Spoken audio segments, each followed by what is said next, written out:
Hello everyone. We have not met each other for quite some time, so I will go ahead and start whatever I have been sharing with you all this time. First thing that I shared with you was subject verb agreement, and that was last week. And this week, as you go ahead, you'll find that um, there are talk about coherence. So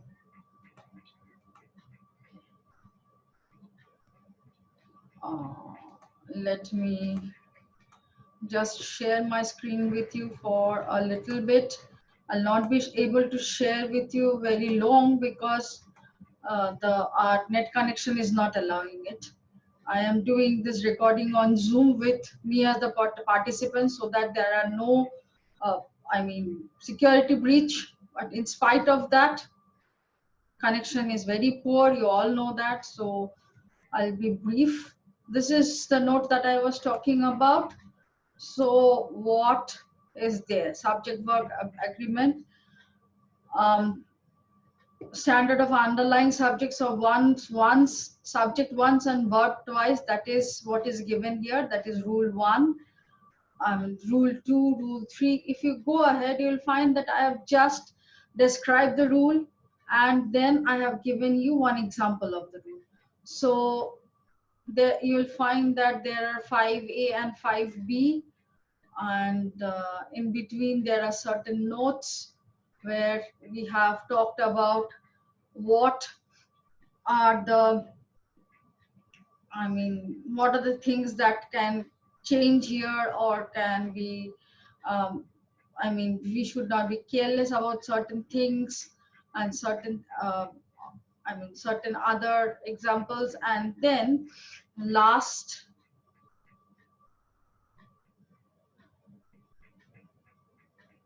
rule 10, and last we have some other notes, rule 9, 10. There are quite a few notes. If you go ahead, you'll find that there are lots of exceptions and lots of notes that are given. At least try to remember the examples that are given and what with them. That is one. Now, next one. Sorry, I'll share my screen with you once more. Yes.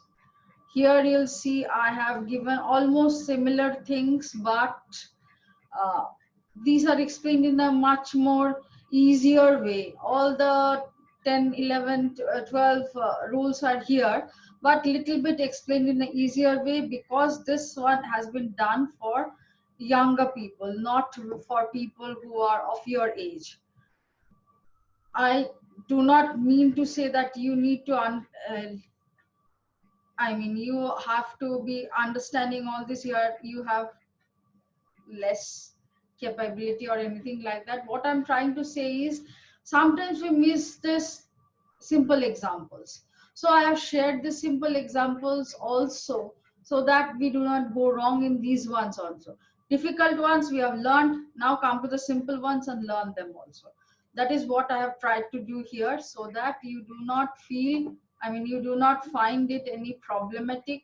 Sorry, I'll share with you my class.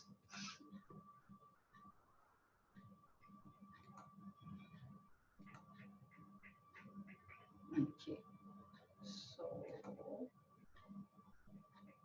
um,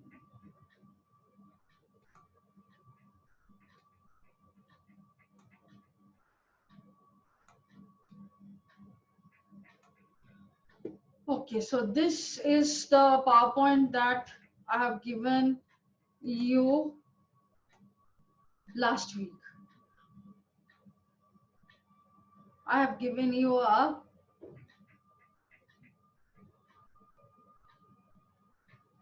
link where you can complete and exercise. The quiz is not given here. What I have done is I have given a link for you. So if you open that link, you will find this.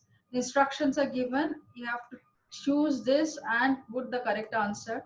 when you have put all your correct answer, or you have just typed the correct answer, you have to go ahead and take a snap of this. It can be a screenshot, it can be, sorry, it can be,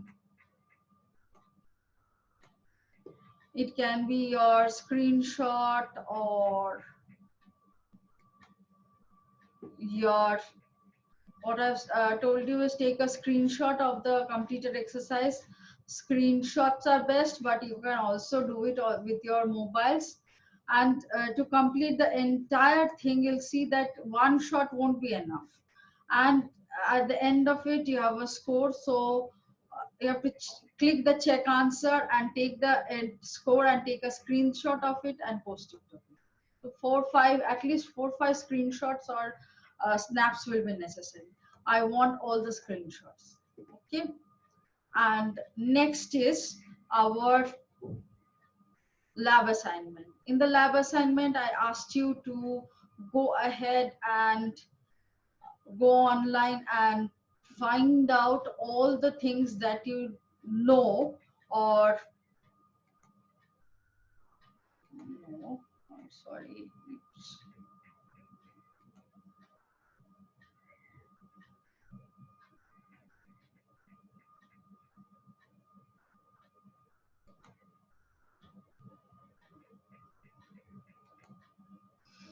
Yeah, I have asked you to make a PowerPoint presentation of all the things that you have learned till date, especially of the types of communication errors that you have. If you are writing it properly, if you are following the methods, you'll find that you need to make 2 slides for each error, and then you need to add introduction, conclusion, and all those things, and you will have, I mean, introduction 1 slide, conclusion another slide, 2 slides, and 7 slides is 7 plus 7, 14 slides. That makes it 16. Another slide is where you put your name slide. So that makes it 17 slides. So come up with the 17 slides and submit it. That will be part of your next assignment also. So go ahead and complete it. Next, I'll stop sharing my screen with you because I need to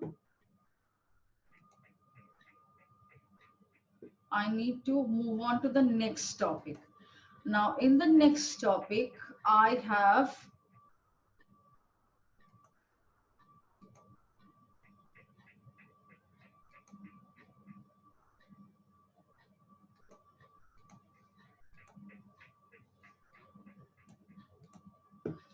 just let me check it out first, which are the articles that I sent first.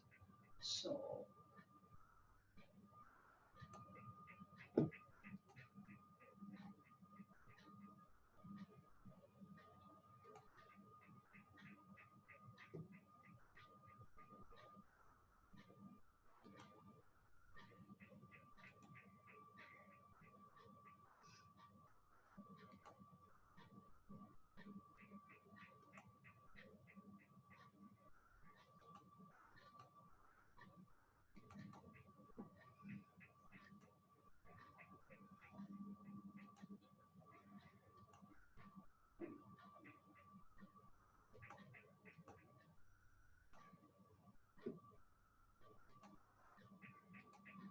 this is the article that I shared with you first. So go ahead and read this article where I talk about coherence of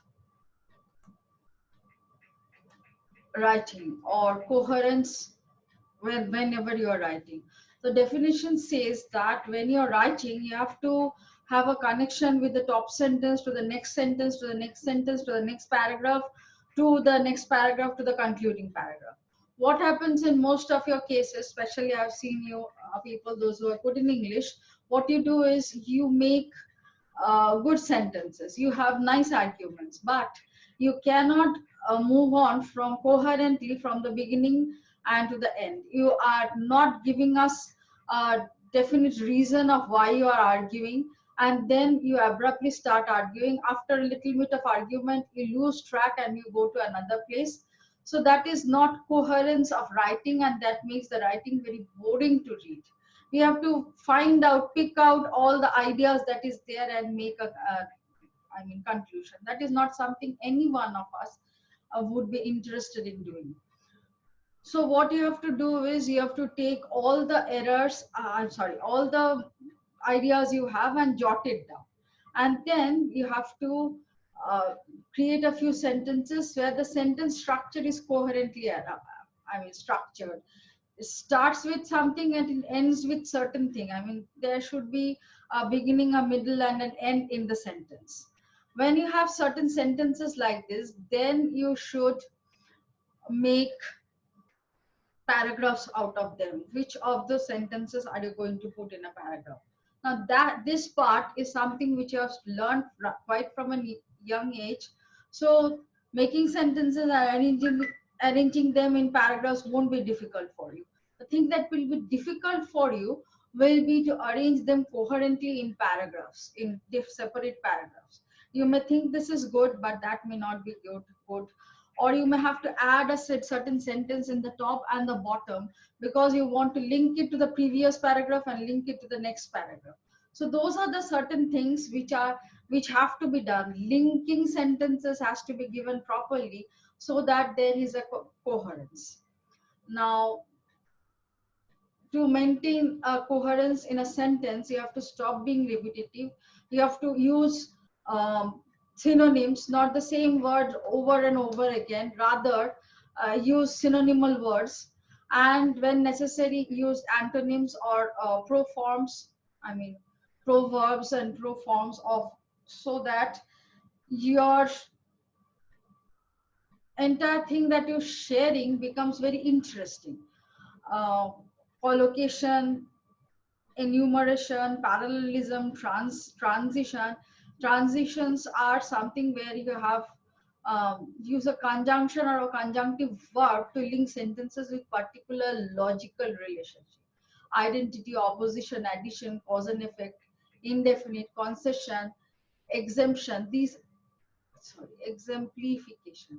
These are certain aspects which make the writing very coherent and makes it easy to read or makes it appreciative to read. So this is something which you have to remember. Next comes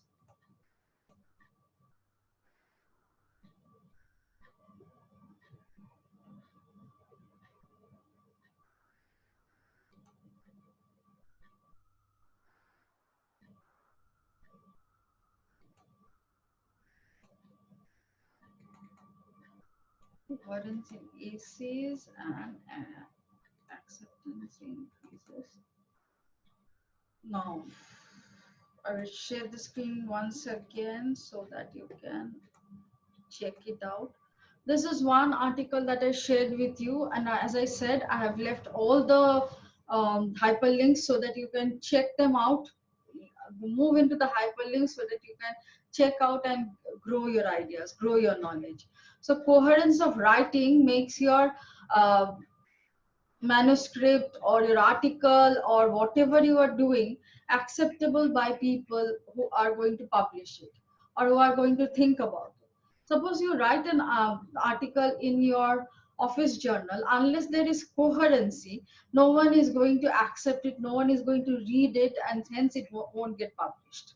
Even if it has very solid, very impressive things written down there, the coherence is something which you have to remember. Coherence or cohesive and non-cohesive paragraphs, some examples are given here. And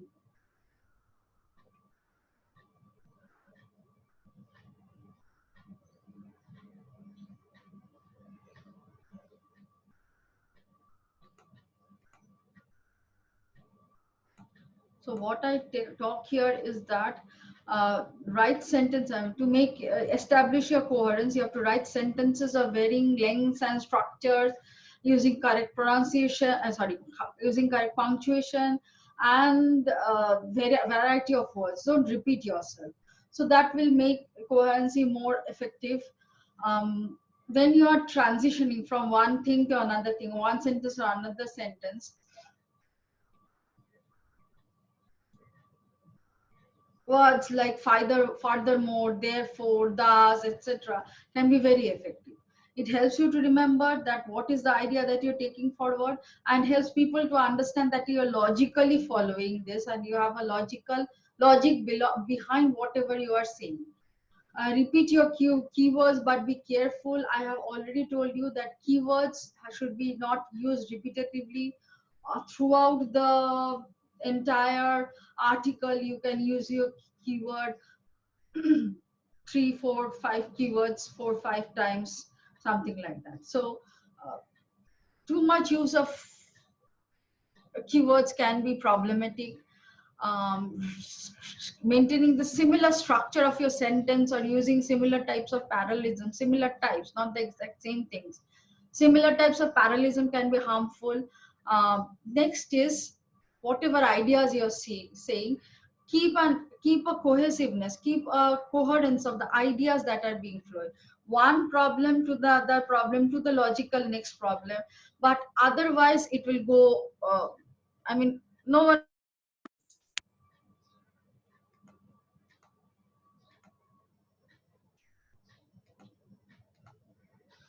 Next is tips and strategies.